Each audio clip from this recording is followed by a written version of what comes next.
అందరికీ నమస్తే. అటువైపు ఏమో టేకులపల్లి, ఈ రోడ్డు సీదా వెళ్తే ఖానాపురం.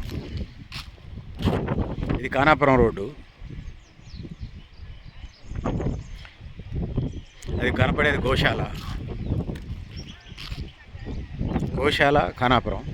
అక్కడ రేకుల షెడ్లు ఏవైతే ఉన్నాయో అన్నీ 2 స్టేర్ బిల్డింగ్ దాకా అన్నీ గోశాలకు సంబంధించినటువంటి బిల్డింగ్స్.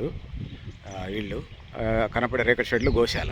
అంటే మీ క్లారిటీ కోసం చెప్తున్నాను, ఇది ఖానాపురం అనేది. ఎందుకంటే టేకులపల్లి ఈ విజువల్ నుంచి కనిపించకపోవచ్చు కాబట్టి ఆ విజువల్ చూపించాను. ఇది ఖానాపురం నుంచి వెళ్ళేటువంటి టేకులపల్లి రోడ్డు, బైపాస్ రోడ్డుకి కొత్త బస్ స్టాండ్ రోడ్ ఎక్కుతారు. చూడండి, కొద్దిపాటి జల్లులకే నీళ్లు కదలైతే కాకుండా ఉన్నాయి. దీనికి మరి శాశ్వత పరిష్కారం అంది, పెద్ద వరదలు వస్తే ఏంది పరిస్థితి?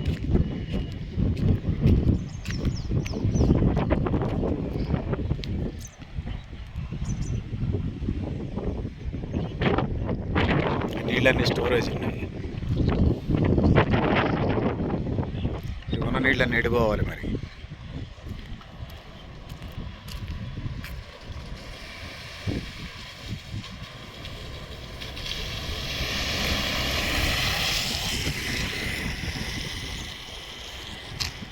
నీళ్ళు కదిలే పరిస్థితి లేదు. నీళ్ళు ఎటుపోవాలి నీళ్ళన్నీ. కొద్దిపాటి జల్లులు వర్షాలకే ఎట్లుంటే నీళ్ళు బాగోదుగా అట్లా. మరి పెద్ద వానలు తుఫాన్లు వస్తాయండి పరిస్థితి. ఇంతకుముందు ఒక విజువల్ కూడా తీసాం మనం సీజన్లో. నడుము లోతు పైగా నీళ్ళు వచ్చినాయి.